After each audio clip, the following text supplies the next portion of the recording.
రాష్ట్రంలో మూడో డిస్కం ఏర్పడింది. తెలంగాణ రైతు డిస్కం పేరిట డిస్కం ఏర్పాటుకు సంబంధించిన చర్యలను ప్రభుత్వం ప్రారంభించింది. డిస్కంకు 4 డైరెక్టర్లను నియమించారు. అనంతరం డిస్కం అనుమతి కోసం దరఖాస్తు చేసుకున్నారు. ప్రస్తుతం ఉద్యోగుల నియామక ప్రక్రియ, టీడీఆర్ల బదలాయింపు ప్రక్రియ వేగవంతంగా కొనసాగుతుంది. ఈ నెల 29వ తేదీన ఎస్ఈఆర్సీ బహిరంగ విచారణకు టీజీఆర్పీడీసీఎల్ సంస్థ హాజరు కాబోతోంది. ఈ నేపథ్యంలో రాజకీయ పార్టీలు, విద్యుత్ శాఖ విశ్రాంత ఇంజనీర్లు డిస్కం ఏర్పాటుపై కీలక వ్యాఖ్యలు చేస్తున్నారు. ఇంతకీ టీజీఆర్పీడీసీఎల్ ఏర్పాటుపై విద్యుత్ శాఖ ఏమంటుంది? దీనిపై పార్టీలు ఎలా స్పందిస్తున్నాయి? తదితర అంశాలపై మా ప్రతినిధి శ్రీపతి శ్రీనివాస్ గ్రౌండ్ రిపోర్ట్.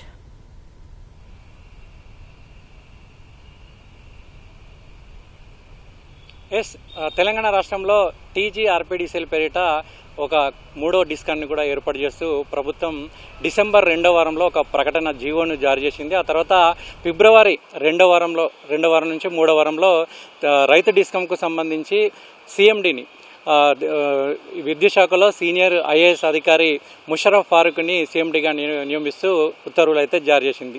ఆ తర్వాత ఏప్రిల్ 2వ వారంలో అయితే డిస్కంకు సంబంధించినటువంటి రైతు డిస్కంకు సంబంధించినటువంటి 4 డైరెక్టర్లను కూడా ఏర్పాటు చేశారు. అందులో ఎస్పీడీసీఎల్ నుంచి 2 అధికారులను, ఎన్పీడీసీఎల్ నుంచి 2 అధికారులను డైరెక్టర్గా నియమిస్తూ ఉత్తర్వులు జారీ చేశారు. ఆ తర్వాత నుంచి ఈ ఏదైతే ఎస్పీడీసీఎల్ మింటికంపులో ఉన్నటువంటి కార్యాలయం ఉందో అందులో ఉన్నటువంటి 5వ ఫ్లోర్లో రైతు డిస్కం సేవల్ని ప్రారంభించింది. అందులో 2000 చదరపు గజాల విస్తీర్ణంలో కొంతమంది తాత్కాలిక ఉద్యోగులతో ఈ సేవలు అయితే ప్రారంభించారు. అయితే ముఖ్యంగా రైతులకు నాణ్యమైనటువంటి మెరుగైనటువంటి సేవలు అందించేందుకు రైతు డిస్కంను ఏర్పాటు చేస్తున్నట్టు ప్రభుత్వం ప్రకటించింది. దానికి సంబంధించినటువంటి ఆస్తులు, ఆదాయము, అప్పులకు సంబంధించినటువంటి వాటికి సంబంధించినటువంటి లెక్కలు, వాటికి సంబంధించినటువంటి డీటెయిల్స్ కూడా ఇప్పటికప్పుడే అధికారులు తేల్చుకుంటూ వస్తున్నారు. దానికి సంబంధించినటువంటి ప్రక్రియ కూడా కొనసాగుతుంది. ఇక రైతు డిస్కంకు సంబంధించి ఇప్పుడున్నటువంటి ఎస్పీడీసీఎల్ కావచ్చు, ఎన్పీడీఎస్ఎల్ కావచ్చు 42% వాటాను ఈ రైతు డిస్కంకు బదిలీ చేస్తారు. ఆ తర్వాత ఉన్నటువంటి 58% వాటాను, అంటే ఎస్పీడీసీఎల్, ఎన్పీడీసీఎల్ కలిపి 58% వాటాను వాళ్ళు కొనసాగిస్తూ ఉంటారు. ఇక దీనికి సంబంధించినటువంటి ఉద్యోగుల నియామక ప్రక్రియ కూడా వేగవంతంగానే కొనసాగుతుంది. ముఖ్యంగా 500 మంది ఇంజనీర్లను తీసుకోవాలని కూడా ఉద్యోగ ప్రకటన ఇచ్చిన నేపథ్యంలో ఎస్పీడీసీఎల్ నుంచి కావచ్చు, డిస్కం నుంచి కావచ్చు, లేదంటే జెన్కో నుంచి కావచ్చు, లేదా ట్రాన్స్కో నుంచి కావచ్చు, దీనికి సంబంధించినటువంటి ఉద్యోగులు దాదాపు 1200 మంది దరఖాస్తు చేసుకున్నట్లు కూడా అధికారులు చెప్తున్నారు. అంటే ఉద్యోగులు ఇక్కడికి వచ్చేందుకు కూడా సుముఖంగానే ఉన్నట్లు కూడా చెప్తున్నారు. ఇక దీనికి సంబంధించినటువంటి అనేక అంశాలకు సంబంధించినటువంటి అపోహలు కావచ్చు, దానికి సంబంధించినటువంటి వాస్తవాలు కావచ్చు నివృత్తి చేసేందుకు ఈ రైతు డిస్కంకు సంబంధించినటువంటి సీఎండీ ముషరఫ్ ఫారూక్కి స్వయంగా వేదికలను ఏర్పాటు చేస్తూ రకరకాల వేదికల మీదుగా దానికి సంబంధించినటువంటి అపోహల్ని, వాస్తవాలని వెల్లడించే ప్రయత్నం అయితే చేస్తున్నారు.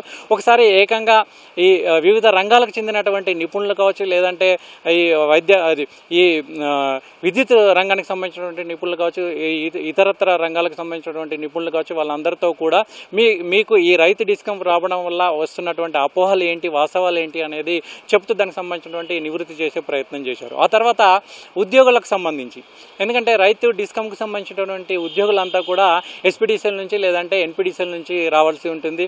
వాళ్ళందరినీ కూడా తీసుకోవాలంటే దానికి కావాల్సినటువంటి అర్హతలు ఏంటి, వాళ్ళకు ఉన్నటువంటి భద్రత ఏంటి, భరోసా ఏంటి, వీటికి సంబంధించినటువంటి అంశాలన్నింటి మీద కూడా ఒక సుదీర్ఘమైనటువంటి సమావేశం నిర్వహించి వాళ్ళకు ఉన్నటువంటి అపోహలను తొలగించే ప్రయత్నం, వాళ్ళ భద్రత కావచ్చు, భరోసా కలిగించే ప్రయత్నం అయితే చేశారు. దీంతో ఉద్యోగులు కూడా చాలామంది కొన్ని ప్రశ్నలు కూడా వేశారు. ఎందుకంటే ఎస్పీడీసీఎల్లో కావచ్చు, ఎన్పీడీసీలో కావచ్చు మేము భద్రతతో ఉంటున్నాం, మరి ఇక్కడికి వచ్చిన తర్వాత ఈ డిస్కం ఎన్ని రోజులు ఉంటుంది, ఏంటి మా ఉద్యోగ పరిస్థితి ఏంటి, మాకు భద్రత ఏంటి అని కూడా ఆ సమావేశంలోనే అధికారులు నిలదీసినటువంటి పరిస్థితులను కూడా నెలకొన్నాయి. దానికైనా ఇందులోకి వచ్చిన ఉద్యోగులకు ఉన్నత పదోన్నతులు కల్పించే అవకాశం కల్పిస్తామని కూడా చెప్పడంతో వాళ్ళు కొంత ఉపశమనం పొంది అందులోకి వచ్చేందుకు కూడా చాలామంది అంగీకరిస్తున్నట్లు కూడా తెలుస్తుంది. అయితే ఇక్కడ ఒక చిన్న తిరకాసు కూడా ఉన్నట్లు కూడా అధికారులు చెప్తున్నారు. ఎందుకంటే ఎస్పీడీసీఎల్లో ఉన్నటువంటి కింది స్థాయి అధికారి రైతు డిస్కంకి వెళ్ళిన తర్వాత ఉన్నత స్థాయి అధికారి అయితే రేపటి సమన్వయంలో అంటే ఎస్పీడీసీఎల్ నుంచి రేపు రైతు డిస్కం సమన్వయం, ఎన్పీడీసీఎల్ నుంచి రైతు డిస్కం సమన్వయం చేసుకునే సమయంలో ఇక్కడ చిన్న స్థాయి ఉద్యోగి, అక్కడికి వెళ్ళిన తర్వాత ఉన్నత స్థాయి ఉద్యోగి అయితే వీళ్ళు ఎట్లా కోఆర్డినేషన్ చేసుకుంటున్నారు అనే ఒక ప్రశ్నను వీళ్ళు సంధిస్తున్నారు. చాలామంది ప్రజాప్రతినిధులు కావచ్చు, లేదంటే రిటైర్డ్ ఇంజనీర్లు కావచ్చు, ఇప్పుడు ప్రస్తుతం ప్రెస్ క్లబ్లో ఒక సమావేశం అయితే కొనసాగుతుంది దీనికి సంబంధించినటువంటి. అందులోనే వీళ్ళన్నీ కూడా ఇటువంటి ప్రశ్నలన్నిటిని కూడా సంధిస్తున్నారు. ఇలాంటి సమయంలో కింది స్థాయి ఉద్యోగి ఒక ఉన్నత స్థాయి ఉద్యోగిగా వెళ్తే వాళ్ళ ఇద్దరి మధ్యలో సమన్వయం అనేది ఉంటుందా అనే సందేహాల్ని వీళ్ళు చెప్తున్నారు. కానీ అలాంటివి ఏమి ఉండవు. ఎందుకంటే ఎక్కడైనా కానీ అధికారి అంటే అధికారి ఖచ్చితంగా ఉన్నతాధికారికి చెప్పినటువంటి ఆదేశాలను ఖచ్చితంగా పాటించాల్సిన అవసరం ఉంటుందని కూడా అంటున్నారు. ఇక ఈ ఎన్పీడీసీఎల్ కావచ్చు, ఎస్పీడీసీఎల్ కావచ్చు, డిటిఆర్లు దాదాపు 5.5 లక్షల డిటిఆర్లు ఈ 2 డిస్కంల పరిధిలో ఉంటాయి. వాటన్నింటినీ ఈ బదలాయింపు ప్రక్రియ కూడా కొనసాగుతున్నట్లు కూడా రైతు డిస్కం అధికారులు చెప్తున్నారు. దాదాపు 70% నుంచి 80% ఈ 2 డిస్కంలకు సంబంధించినటువంటి డిటిఆర్ల బదిలీ ప్రక్రియ కూడా కొనసాగుతుందని చెప్తున్నారు. ఇక ముఖ్యంగా ఈ రైతు డిస్కం అయితే వ్యవసాయంకు ఉన్నటువంటి పంపు సెట్లు కావచ్చు, లేదంటే గ్రామీణ నీటిపారుదలకు సంబంధించినటువంటి అంశాలని కావచ్చు, లేదంటే మిషన్ భగీరథకు సంబంధించినటువంటి అంశాలు కావచ్చు, వీటన్నింటిని కూడా ఈ రైతు డిస్కం అయితే పర్యవేక్షిస్తుంది, పరిశీలిస్తుంది. దీనికి సంబంధించినటువంటి అంశాలను ఎప్పటికప్పుడు పరిశీలన చేస్తూ ఉంటుంది. ఇక ఈ రైతు డిస్కంలకు సంబంధించినటువంటి ఉద్యోగులకు సంబంధించినటువంటి అది నియామక ప్రక్రియ అయితే ఒక పక్క కొనసాగుతూనే ఉంటుంది. వీళ్ళకు ఉన్నటువంటి అపోహలను తీర్చే ప్రయత్నం అయితే చేస్తున్నామని కూడా అంటున్నారు. ముఖ్యంగా రైతులకు ఇప్పుడున్నటువంటి పంపు సెట్లకు అందుతున్నటువంటి విద్యుత్తును మరింత నాణ్యంగా అందించే ప్రయత్నం అయితే వీళ్ళు చేస్తుంటారు. మండలానికి ఒక అధికారి వస్తుంటారు. దానికి సంబంధించిన పూర్తిగా అంటే ఇప్పుడు ఎస్పీడీసీలో ఉన్న ఒక ఏఈ కావచ్చు, ఒక లైన్మెన్ కావచ్చు, లేదంటే ఒక సిఈ కావచ్చు, వీళ్ళందరూ కూడా రకరకాలటువంటి ఉద్యోగ బాధ్యతలు ఉంటాయి. వాళ్ళందరూ కూడా గృహ నిర్మాణానికి గృహాలకు సంబంధించినటువంటి విద్యుత్తును పర్యవేక్షించాల్సి ఉంటుంది, పరిశ్రమలకు సంబంధించినటువంటి విద్యుత్తును పర్యవేక్షించాల్సి ఉంటుంది. అదేవిధంగా కొన్ని పాఠశాలలు కావచ్చు, కళాశాలలు కావచ్చు, విద్య, వైద్య, ఆరోగ్య, ఇట్లా అన్ని రకాలకు సంబంధించినటువంటి కరెంటును వాళ్ళు పంపిణీ చేస్తూ ఉంటారు. కానీ రైతు డిస్కం అనేది కేవలం రైతుల కోసం మాత్రమే పంపిణీ చేస్తూ ఉంటుంది. ఎక్కడైనా ఒక ట్రాన్స్ఫార్మర్ కాలిపోతే, లోడ్ ఎక్కువై కాలిపోతే వెంటనే దాన్ని తీసుకొచ్చి అమర్చే అవకాశం ఉంటుందని అధికారులు చెప్తున్నారు. అంతేకాదు ఈ రైతులకు సంబంధించినటువంటి ప్రతి సమస్యను పరిష్కరించే పని చేస్తామని కూడా అంటున్నారు. ముఖ్యంగా గ్రామీణ నీటిపారుదలకు సంబంధించినటువంటి ఈ వాటికి సంబంధించినటువంటి కరెంటు సరఫరా కావచ్చు, ఎత్తిపోతల పథకాలు, ముఖ్యంగా రాష్ట్రంలో చాలా వరకు ఎత్తిపోతల పథకాలు ఉన్నాయి. వాటికి సంబంధించినటువంటి కరెంటు సరఫరా కూడా ఈ రైతు డిస్కమే పర్యవేక్షిస్తుంది, పరిశీలిస్తుంది. మొత్తానికైతే రైతు డిస్కంకు సంబంధించినటువంటి రైతు డిస్కం అయితే రైతులకు సంబంధించినటువంటి ప్రధానమైనటువంటి ముఖ్యమైనటువంటి అంశాలన్నీ కూడా పరిశీలిస్తుంది అని అంటున్నారు. అదేవిధంగా ఇటీవలి కాలంలో రాష్ట్ర ప్రభుత్వం రైతుల కోసం మోటార్ల మీద సోలార్ పవర్లను ఏర్పాటు చేస్తుంది. అంతేకాదు చాలా ప్రాంతాల్లో సోలార్ వాటిని కూడా ఏర్పాటు చేస్తుంది.